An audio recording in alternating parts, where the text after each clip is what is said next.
Good morning সবাইকে। আমার একটা নতুন ব্লগে তোমাদের সবাইকে স্বাগত। তোমরা কেমন আছো সবাই? তো আজকে সকালটা আমার বাসন মাজা দিয়েই শুরু করতে হলো, কারণ আমার যে মাসি আমাকে হেল্প করে উনি খুব অসুস্থ। তো আজকে বললাম মাসিকে 2 দিন বিশ্রাম নাও। মাসি বললো না, 2 দিন বিশ্রাম নিলে হবে না, তো একটা দিনেই বিশ্রাম নেব, কালকে থেকে আবার আসবো, তুমি আজকে একটু করে নিও। আমার মাসি কিন্তু খুব বন্ধ করে না, একদমই বন্ধ করে না বলতে গেলে, মাঝের মধ্যে বন্ধ হয়ে যায় কিন্তু খুব কম। অনেকের শুনি মাসিরা অনেক দিন 4 দিন মাসে মানে নিয়ম করে বন্ধ করে, আমার কিন্তু সে প্রবলেমটা নেই।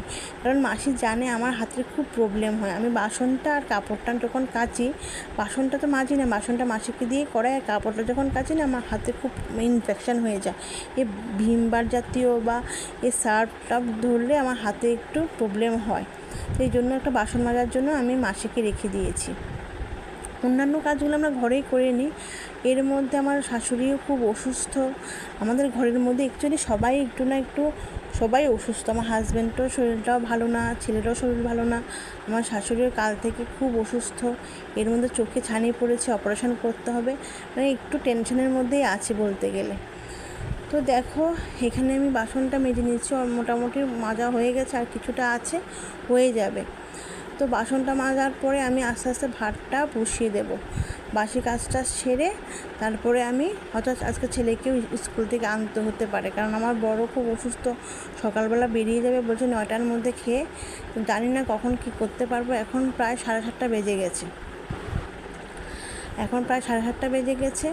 তো কখন আমি ভাতটা করে কোনো যদি 9টার সময় বেরিয়ে যাই, আমি কখন কী করবো বুঝতে পারছি না।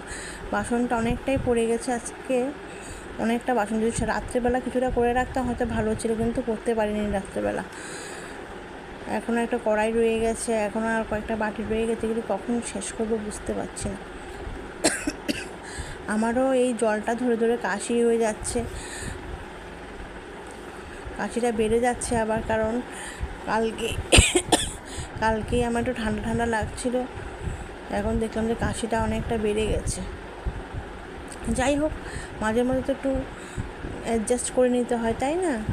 সবসময় তো মাসিরও শরীর ভালো থাকবে এমন কোনো কথা নেই, মাসিরও তো শরীর খারাপ হয়। আর সত্যি কথা বলতে কি, সবার যখন শরীর খারাপ হলে না ঘরের মধ্যে ভালো লাগে না, মনটা জানি কেমন হয়ে যায়। শরীর খারাপ হলে না ঘরের মধ্যে ভালো লাগে না, একদমই ভালো লাগে না। কেউ না কেউ অসুস্থ আমাদের ঘরের মধ্যে প্রায়ই হচ্ছে, আমি জানি না কেন, প্রায়ই আমাদের ঘরে এখন কেউ না কেউ অসুস্থ থাকে।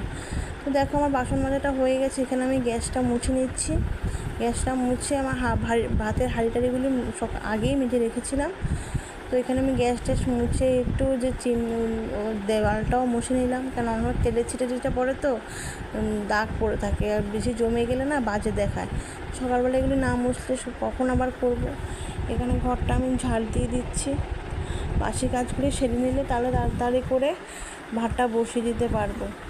আবার আমার শাশুড়ি হয়তো ভাত খাবে না, ডালিয়া খাবে। আমার বড় আবার বলছে কি এখন ডালিয়া খেয়ে বেরিয়ে যাবে, অনেকটা দেরি হয়ে যাচ্ছে, দেখি কি করতে পারি বুঝতে পারছি না। তাতে করে কাজটা সেরে একটু স্নান করে এসে ঠাকুরটা জাগিয়ে দেবো, পরে পুজো দেবে। এখন আর পুজো দেওয়ার সময় পাবো না।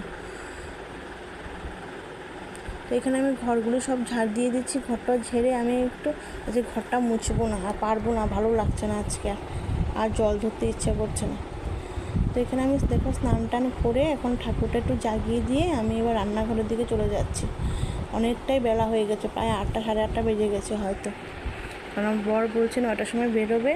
কি কখন ভাতটা রান্না যদি না করে তাহলে না খেয়ে যেতে হবে, আর বাইরের খাওয়া একদমই উচিত না। এখানে আমি ঠাকুরটা একটু প্রণাম করে এখন আমি রান্না বসিয়ে দেবো। ভাত সেদ্ধ ভাত হলে তো খেয়ে যেতে পারবে। তো এখানে দেখো আমি এখানে ডালিয়াটা বসিয়ে দিয়েছি। আগে ভাতটা করলাম, ডালিয়াটা বললাম, আর এখানে ছেলেও উঠে গেছে। ছেলে বললাম খিদে পেয়ে গেছে, ভাতই খেয়ে নেবে, ডালিয়া খাবে না। তো ছেলেকে এখন ডালিয়া দিয়ে ভাত খাইয়ে দেবো, আর ডালিয়াটা আমি, আমার শাশুড়ি আর আমার বর খেয়ে নেব।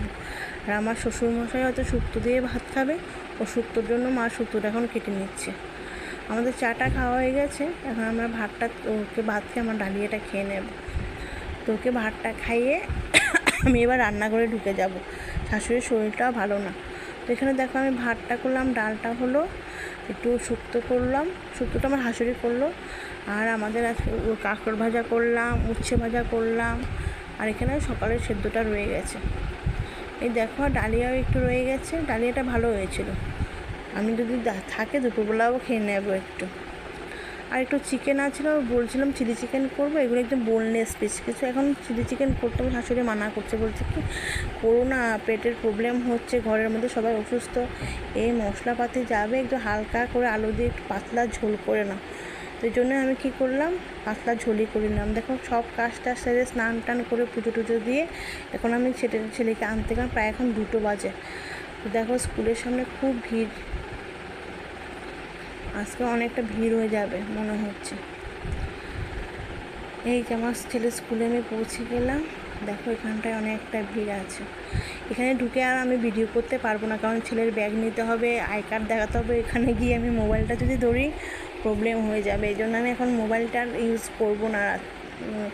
এখনই মোবাইলটা আমি বন্ধ করে দেবো, আবার পরে করব। তো ছেলেকে এনে টেনে আমার সমস্ত কাজটা সেরে আমি এখন রাত্রে হয়ে গেছে, আমার বর আসার সময় বাজার করে আনলো, এগুলি আমি এখন ফ্রিজে ঢুকিয়ে দেবো। আর আমি একটু মুখের মধ্যে ফেস প্যাকও লাগিয়ে দিলাম, মুখটা একটু কেমন হয়ে গেছিলো। তো কালকে হয়তো পুজো করবো একটু বিপদনাশিনী। ব্লগটার বেশি বড় করলাম না, টাটা। আবার